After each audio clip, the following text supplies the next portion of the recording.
सबसे पहले मैं साजिद हबीब साहब आपकी तरफ आऊँगी। शहादत का तो सबको अफसोस है ही, लेकिन मुझे ये बताइए कि जब एक चीज़ रिटन ऑन द वॉल थी कि जो खामेनाई है वो टारगेट किया जाएगा, उन्हीं को टारगेट किया जाएगा, क्या ऐसी हैवी बम्बार्डमेंट, क्या ऐसे बैलिस्टिक मिसाइल इस्तेमाल किए गए या उनकी सिक्योरिटी ब्रीच, क्या उनको एक शख्स को सिक्योर नहीं कर सके पूरे के पूरे ईरान? सबसे पहले तो बिल्कुल जैसे आपने कहा, इंतहाई अफसोसनाक है किसी भी इंसान की मौत और किसी एक मुल्क के बहुत बड़े रहनुमा की मौत, उनकी शहादत बहुत इंतहाई अफसोसनाक है। लेकिन आप देखिए कि ईरानियों को सोचने की बात है कि पिछले एक साल के अंदर कम से कम ऐसे वाकयात हुए, बल्कि उससे पहले अगर जनरल सुलेमानी को जब किया गया कहीं और पे शहीद उसको निशाना बनाया गया, कि कहीं ना कहीं इनके सिस्टम के अंदर मोसाद के, CIA के, रॉ के लोग मौजूद थे जो पिन पॉइंट करते थे कि कहां पे। आपको याद होगा कि पिछले जून से पहले तेहरान में उस कमरे को हिट किया गया जहां पे एक इनकी प्रॉक्सी का जो है सरबराह बैठा हुआ था। तो ये आई थिंक इनके इंटरनल जो इंटेलिजेंस है इसका बहुत बड़ा फेलियर है। देखिए आप स्ट्रक्चर को, I been in the intelligence, आप एक स्ट्रक्चर को नजर आ रहा है कि ये फ्ला बिल्डिंग है, ये रनवे है, उसको तो कोई मसला नहीं है, वो गूगल से विजिबल है, आपके पास सोर्सेज होती हैं, लेकिन एक शख्स कहां पे बैठा हुआ है उसके लिए आपको ह्यूमन इंटेलिजेंस की जरूरत होती है। ये सिक्योरिटी ब्रीच था एज कंपेयर टू के अमेरिका ने कोई, ये सिर्फ सिक्योरिटी ब्रीच की वजह से हुआ है।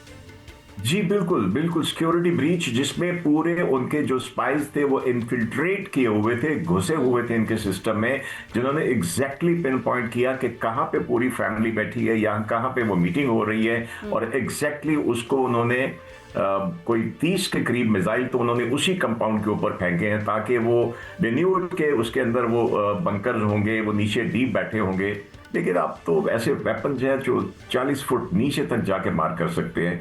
तो इस अफसोसनाक वाकये में मैं बिल्कुल एग्री करता हूं कि ब्रीच है सिक्योरिटी की और इंटेलिजेंस की नाकामी है। बिल्कुल ठीक है। अच्छा सालिक साहब, मैं आपकी तरफ आऊंगी। सिक्योरिटी ब्रीच और यही तो हम पहले भी डिस्कस कर रहे थे, लेकिन 30 के करीब बम्बार्डमेंट कर देना और जिस तरीके से पूरी की पूरी फैमिली को टारगेट कर देना, अफसोस और दुख की बात तो ये है कि वो इसको करने में कामयाब भी हो गए। चाहे उनके पास इंटेलिजेंस थी, लेकिन अंदर से गद्दारी भी तो की गई ना। What next? आगे कौन सुप्रीम लीडर होगा, किस तरीके से ये पूरा निज़ाम चलेगा, या आगे क्या वही पॉलिसी ईरान की आपको लग रहा है कि रह सकती है जैसे पहले चल रही थी खामनाई की? मैं ये कहना चाहूँगा कि ईरान के जो सिस्टम्स हैं वो पास्ट में भी देखे गए कि वो they are larger than the personalities. इसमें कोई शक नहीं कि इस तरीके से सुप्रीमो की एलिमिनेशन और उनकी पूरी फैमिली की एलिमिनेशन बहुत ही एक अफसोसनाक और एक ज्यादती वाला मामला है। लेकिन हैविंग सेड दैट, मेरा नहीं ख्याल कि जैसे पिछली दफ़ा भी हुआ था जून 25 में शुरू की स्ट्राइक्स में उनके कुछ लीडर्स को एलिमिनेट किया गया था, बट उसके बावजूद जो रिस्पॉन्सेज थे ईरान के वो बहुत रोबस्ट और बड़े पोटेंट थे। तो इस दफ़ा भी मेरा ख्याल है कि उसी तरीके इसमें कोई फ़र्क नहीं आएगा। दूसरा मैं ये कहना चाहूँगा कि 47 से, मतलब 47 ईयर्स से जो हॉस्टाइल एजेंसीज हैं या उनके एनिमीज़ हैं वो पेनिट्रेट कर रहे हैं ईरानियन सिस्टम में। उनके एजेंट्स हैं, उन्होंने असैसिनेशंस की, उन्होंने एम्बार्गोज लगाए, उन्होंने सैंक्शंस लगाई, सब कुछ किया है। तो ईरान ने 47 ईयर्स से ये असूबतें बर्दाश्त की हैं। इसमें कोई शक नहीं कि सुप्रीमो की एलिमिनेशन या उनकी शहादत में इंटेलिजेंस फेलियर है, और डेफिनेटली कोई इनसाइडर था, उसके बगैर ये शायद इस तरह का ऑपरेशन फुल प्रूफ एग्जीक्यूट नहीं हो सकता था। तो ईरान जो है उसको एज कंपेयर टू जून 25, मेरे नज़दीक as far as the military equipment is concerned, Iran के पास बेरविदौल बेहतर है पहले से। लेकिन जिसके अगेंस्ट वो पिच्ड है, that is US and Israel, definitely उन्हें मिलिट्री डोमेन में और टेक्नोलॉजिकल डोमेन में उन्हें एज हासिल है। सुपर पावर्स तो हैं, but Iran is the only one जो कि रेजिस्टेंस शो कर रहा है 2 न्यूक्लियर पावर्स के साथ। तो ये ईरान की इटसेल्फ एक बड़ी अचीवमेंट है, लेकिन पाकिस्तान के अंदर भी अब पुरम तरीके से एहतजाज किया जा रहा है। बट सर मैं चाहूँगी कि पाकिस्तान के हालात कि वो अब किस तरफ, क्योंकि जाहिर है बड़ी एक अकीदत जो हमारे शिया मसलिक है उनकी भी बड़ी ज़्यादा ईरान के साथ है, और वो इस चीज़ को पुरम तरीके से एहतजाज भी कर रहे हैं और उनको ये चीज़ नागवार गुजरी है, तो आपके पास क्या इतलात हैं?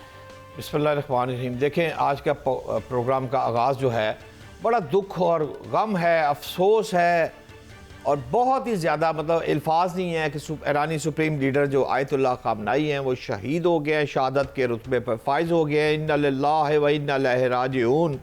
लेकिन सवाल यहाँ पर यह है कि इस वक्त जो सूरत हाल पाकिस्तान में है वो बड़ी खौफनाक किस्म की सूरत हाल है। मुझे अभी हम प्रोग्राम में बैठ के आके अभी मेरे पास इंफॉर्मेशन नहीं है, आ रही थी कि हमने आगाज़ कर लिया है। लाहौर में भी, शहर में भी, प्रेस क्लब के पास ईरानी कौंसल जनरल का ऑफिस है, वहाँ पर भी कुछ हंगामा राई चल रही है, कुछ लोगों ने टायर वगैरह जलाए हैं। कराची में भी है और कुछ अच्छी खबरें नहीं आ रही। लेकिन पूरी कौम से अपील करूँगा कि खुदारा आप एहतजाज ज़रूर करें, जितना आपको दुख है हमें भी उतना ही दुख है।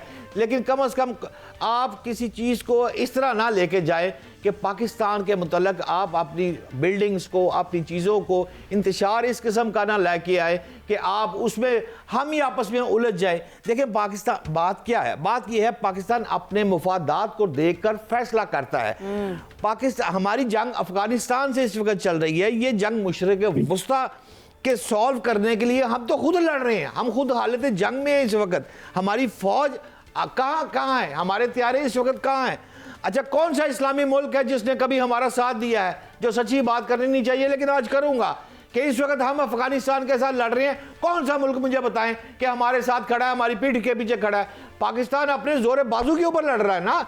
अपनी भारत से हमारी जंग हुई है, हमने अपने जोरे बाजू पे लड़ी है ना। बिल्कुल अफगानिस्तान से भी हम ही लड़ रहे हैं। लेकिन उसके बावजूद हम, ईरान हमारे भाई है, हम अच्छा इसको नहीं समझते।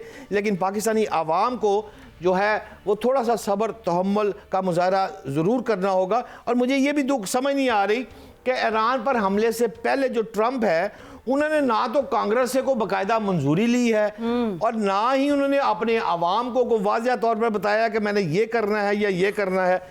लेकिन सवाल यहाँ पर सिर्फ ये है फिजा, दुख और अफसोस ज़रूर है। लेकिन साजिद हबीब साहब हमारे भाई हैं जो कि फ़ज़ाओं के बादशाह हैं, उनको बहुत ज़्यादा इल्म होता है। साजिद भाई, मैं आपसे, मुझे तिश्तगी थोड़ी है, काइंडली मेरी ज़रा दूर कर दे।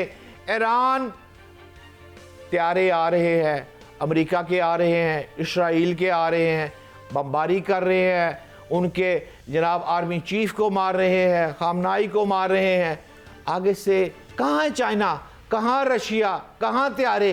क्या फ़ज़ा का मंजर होगा इस वक्त? आप तो बादशाह हैं, ज़रा हमें भी आगाह कीजिएगा। साजिद भाई पे बात की कि इतना कुछ हो रहा है वहां पे, वो आ रहे हैं, इसराइल के जहाज आ रहे हैं, अमेरिका के जहाज आ रहे हैं। तो एंड ऑफ द डे आपने देखा कि कुछ अरसा पहले जो यूरोप अपना को ग्रीनलैंड के या किसी फड्डे में इनसे थोड़ा नाराज दिखाई दे रहा था, अब हर यूरोपीय मुल्क जो है वो ईरान के खिलाफ और अमेरिका की फेवर में बयान दे रहा है। तो वो तो सारे इकट्ठे हैं, हम आपस में क्यों बट रहे हैं? फ्रांस ने उसकी फेवर में बयान दे दिया, जो कि तकरीबन कह रहे थे कि फ्रांस बड़ा हेड ऑन जा रहा है ट्रंप के साथ। बरतानिया बाकायदा हिस्सा ले रहा है इस वाले कोऑर्डिनेटेड अटैक्स में अमेरिका के साथ। उन्होंने पूरा सपोर्ट किया, बात बिल्कुल ठीक कह रहे हैं समरेश सालिक साहब। इंडिया को देखें, पहले एक दिन पहले इस हमले से वो इजराइल जाता है, इसका मतलब है कि इंडिया को पता था, हमें यहाँ पर अफगानिस्तान के साथ इंगेज किया गया और वहाँ पर ये इंडिया और जो एक ट्राइका बन रहा है इजराइल के साथ और बीच में ये अफगानिस्तान को शामिल कर रहे हैं, ये मोदी ही भी पूरे का पूरा इजराइल का साथ दे रहा है इस खित्ते की इंस्टेबिलिटी में। सबसे बड़ा हाथ अगर हम इजराइल की बात कर रहे हैं तो मोदी भी उतना ही हिस्सेदार है।